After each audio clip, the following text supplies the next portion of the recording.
哦，可怜的花儿全死了。小伊达说，昨天晚上它们还很鲜艳，可是现在叶子全都枯萎了。怎么会这样呢？小伊达正在询问坐在沙发上的学生。他很喜欢他，因为他会讲动听的故事，还会剪一些有趣的图案，例如在新房里跳舞的小姑娘，美丽的花朵，一座门可以自动开启的宫殿。他是一个快乐又惹人爱的学生。花儿今天怎么会这么憔悴呢？他指着一束枯萎的花继续问道。你不知道为什么吗？学生神秘地问道。因为昨晚这些花儿参加了一场舞会，所以今天才会耷拉着脑袋。花儿才不会跳舞呢，小伊达说。会的，而且还很会跳。学生说，当夜晚来临，我们入睡以后，他们就会快乐地围成一团跳个不停。他们几乎每天晚上都要开舞会。那小孩子能去参加这种舞会吗？那是当然，学生说，就连小雏菊和铃兰也能参加。这些可爱的花儿在哪儿跳舞呢？小伊达问道。城门外的大宫殿，你去过吗？夏天的时候，国王就会住到那里。那里面有最漂亮的花园。你见过那些天鹅吗？如果你扔面包屑给它们，它们就会游到你身边。那里就是举行舞会的地方。你相信我吧。昨天我和妈妈刚去过那个花园，小伊达说，可是树上的叶子都掉光了，而且也没有看见一朵花。它们都去哪里了？夏天我倒是见过很多花。它们都住进王宫里了，学生说，你知道吗？当国王和他的臣仆回到城里后，花儿就会立刻从花园跑进王宫，在那里开心地跳舞。你真应该看看他们快乐的样子。2朵最漂亮的玫瑰花坐上王位，成为国王和王后。所有的鸡冠花站在两旁，向国王和王后鞠躬行礼。现在他们是侍从。所有漂亮的花儿都聚齐了，一场盛大的舞会就要开始了。蓝色的紫罗兰是小海军士官，风信子和郁金香被称为小姐，她们一起舞动起来。郁金香和卷丹花是老夫人，他们在一边监督着舞会的秩序。但是小伊达问，他们在国王的宫殿里跳舞，就没有人来制止他们吗？根本没人知道这件事，学生说，除了那位负责管理宫殿的老人。他身上有一大把钥匙，当花儿听到钥匙的叮当声时，就会马上安静下来，躲到落地窗帘的背后，悄悄探出脑袋。那位老人说，我闻到花朵的香味，可惜他看不见它们。太滑稽了，小伊达拍着双手说道，那我能看看这些花儿吗？当然，学生说，下次去的时候，记得往窗子里偷偷看一眼，就能瞧见它们。今天我就看见了，那朵长长的黄水仙像贵妇人一样，惬意地躺在沙发上呢。植物园里的花儿们住得那么远，也能去吗？这点你不用担心，学生说，只要他们愿意，他们还能飞翔呢。你见过那些色彩鲜艳的蝴蝶吧？红的、黄的、白的，看起来像不像花儿们？它们原本就是花儿呀。它们曾经离开花茎，扇动着花瓣，就像扇动着翅膀一样，向空中飞去。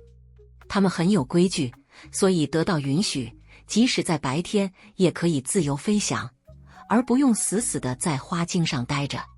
就这样，以至于最后它们的花瓣变成了真的翅膀。这些你都亲眼见过吧？也许植物园的花儿从未去过宫殿，也许它们从不知道夜晚多么有趣。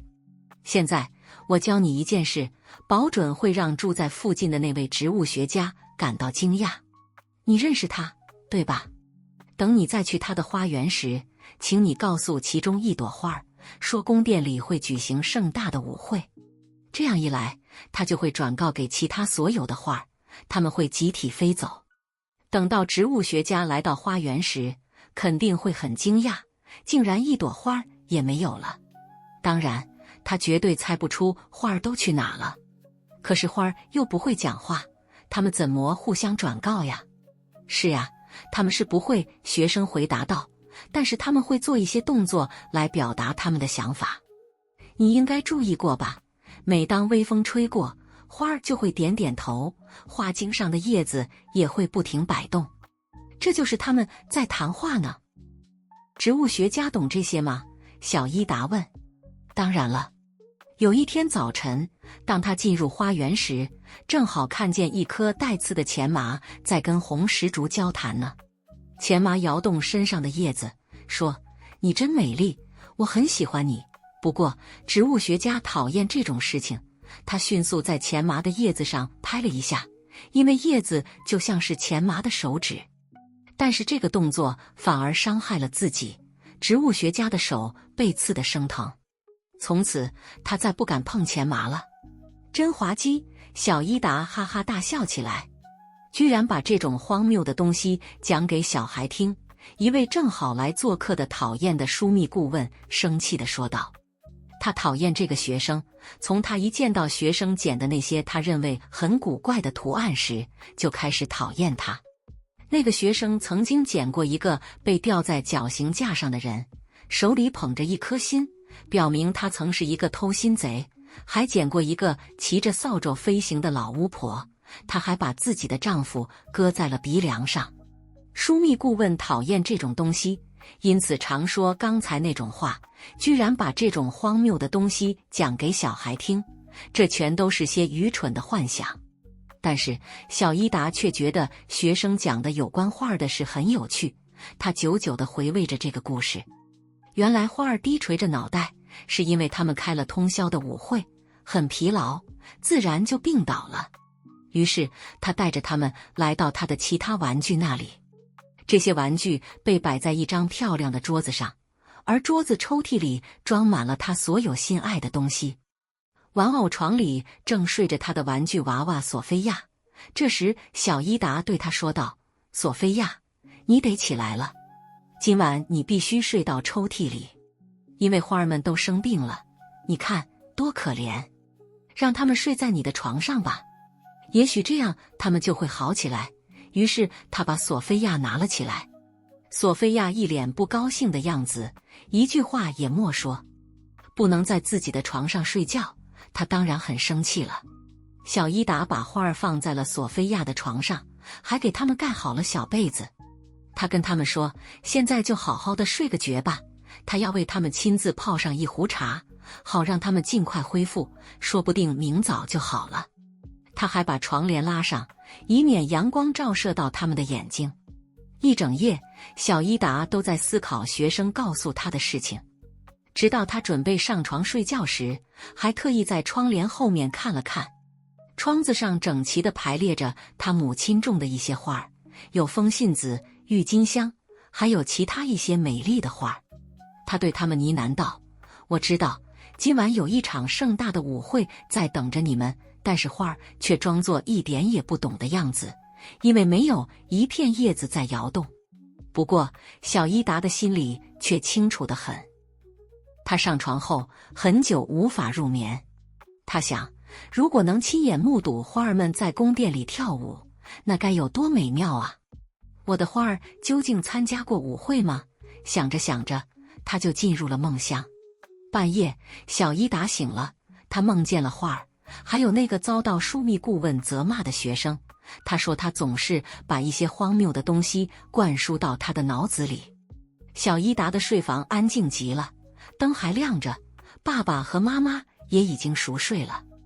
我的花儿现在是否还睡在索菲亚的床上？他自言自语道。我真想知道啊。他微微抬起头，朝半掩的房门瞅了瞅，门外放着他的花儿和所有的玩具。他安静地聆听着，仿佛听到房间外有人在弹钢琴，琴声很美很柔，这是他从未听过的最优美的琴声。花儿们肯定在跳舞了，他说。上帝呀，我真想看看他们呢，可是他怕吵醒爸爸妈妈，所以不敢起床。如果他们能来我这里，那该多好，他说道。可惜花儿并没有进来，悦耳的琴声还在继续，这一切太美妙了。小伊达终于忍不住了，他爬下床，蹑手蹑脚地走到门口，偷偷向门外望去。哇！眼前的一切太有趣了。屋里没有点灯，月光透过窗子照在地板中央，使整个房间像白天一样明亮。风信子、郁金香正排成2行站立着，窗子上的花儿都不见了，只留下空空的花盆。花儿们排成整齐的长链，在欢快地舞动着，它们绿色的叶子就像臂膀一样紧紧地挽在一起。一朵高贵的浅黄色百合花坐在钢琴边。啊，小伊达见过她，那是在夏天的时候。那个学生说：“你看，她真像丽挪小姐。”当时人们都在笑她，但是现在小伊达觉得这朵高贵的百合像极了那位小姐。他们弹奏钢琴的时候，都会将脸忽而向右，忽而向左，还不时地合住音乐的节拍，点着头。没有谁注意到小伊达。这时，一朵很大的西红花跳到了桌子中央，它径直走到玩偶床边，然后将床帘拉开。生病的花儿还在躺着，可是很快它们就站了起来，并且很礼貌地向其他花儿点了点头，表示它们也想和大家一起跳舞。那个下嘴唇有点损伤的扫烟囱的老头玩偶也站了起来，他绅士地对花儿们鞠躬行礼。这些花儿就像从未生过病，欢快地跳下床去，和其他花儿一起愉快地跳起舞来。这时，像是有什么东西从桌上跳了下来。小伊达朝那看去，原来是一根彩棒，那是狂欢节时别人送给他的。也许他以为自己是花儿的一员。他的样子很可爱，最有趣的是，他的顶端还有一个小小的蜡人。蜡人戴着一顶宽边帽子，就像舒密固戴的那顶一样。彩棒用它3只红脚跳到舞池中，在地板上重重地跺着脚，跳起波兰的马祖卡舞。不过，花儿们却不能跳这种舞，因为它们太窈窕、太轻，没有办法跺脚。彩棒上的蜡人突然变高变大了，他顺着彩棒上的纸花旋转，并大声说道：“居然把这种荒谬的想法灌输给小孩，太愚蠢了！这完全没有道理。”现在蜡人的样子几乎与舒密顾问一样，就连那副生气的面孔也完全相同。这时候，纸花在蜡人的瘦腿上轻轻敲了敲，很快他就缩成一个小不点蜡人。看他那副颐指气使的样子，太有趣了，小伊达忍不住大笑起来。彩棒继续在舞动，蜡人舒密顾问也只好跟着跳起来。现在不管他变成什么样子，强壮也好，瘦小也好，都只能戴着宽边帽子跳个不停。后来花儿们，尤其是那几朵曾在玩偶床上睡过的花儿，为他求情，彩棒才让他停了下来。这时抽屉里突然一阵响动，小伊达的玩偶们都在里面。扫烟囱的老人赶紧跑到桌边，脸朝下趴在地上，用腰把抽屉顶出一小截。索菲亚坐了起来，惊讶地向四周望了望。一定是在举行舞会，她说道。可是怎么没人跟我说呢？愿意和我跳支舞吗？扫烟囱老人说道。当然，你是一个很棒的舞伴，他回答着，却转身把背朝向他。他在抽屉里坐着，心想肯定会有花儿邀请他的。可是没有一朵花儿来邀请他，他只好故意咳嗽几声，咳可惜仍然没有谁来邀请他。扫烟囱的老人正在独舞，跳得还不错呢。索菲亚看看大家都不理他，就故意从抽屉里跌落下来。这一声巨响引起了花儿们的注意，所有花儿都向他围拢来，着急地问他有没有受伤。所有花儿里，那些曾经睡过他的小床的花儿对他尤为亲切。还好索菲亚没有受伤。小伊达的花儿都对他表示感谢，谢谢他提供的温暖的小床。他们把他高高举起，把他请到了地板中央，那是月光聚集的地方。他们一起跳起舞来，花儿们都围在他的身边，这让索菲亚高兴极了。他说只要他们愿意，可以继续使用他的床，自己并不在意睡在抽屉里。花儿们却说：“我们非常感谢你，只是明天我们都会死掉，请你转告小伊达，把我们埋在花园里，离金丝雀坟墓近的地方。明年夏天，我们就会苏醒过来，长得会比以往更加美丽。”不行，你们不能死去，索菲亚说着，伤心地亲吻了这些花。这时房门打开了，一大群娇艳的花儿跳着舞进来。小伊达不知道他们是从哪里来的，啊，肯定是宫殿里的花儿们。最前面走着的是2朵玫瑰花，他们戴着皇冠，原来是国王和王后。随后进来的是紫罗兰和石竹花，他们向四周致敬。此外，还进来一支乐队，罂粟和牡丹憋红了脸，卖力地吹着豆荚。蓝色的风信子，白色的雪球花发出动听的叮当声，就像身上有灵似的。音乐真是有趣啊！没多久，各种花儿都来了，紫罗兰、小雏菊、铃兰，他们一起欢快地跳个不停。花儿们互相亲吻着，他们看起来非常开心。最后，花儿之间互道着晚安，小伊达也回到床上睡觉了。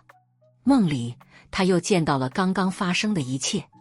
第二天一大早，小伊达就起来了，他急忙来到小桌边，想看看花儿还在不在。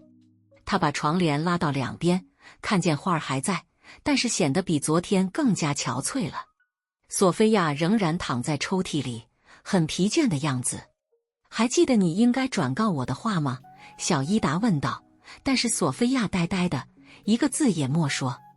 你一点也不好，小伊达说，他们还跟你一起跳舞呢。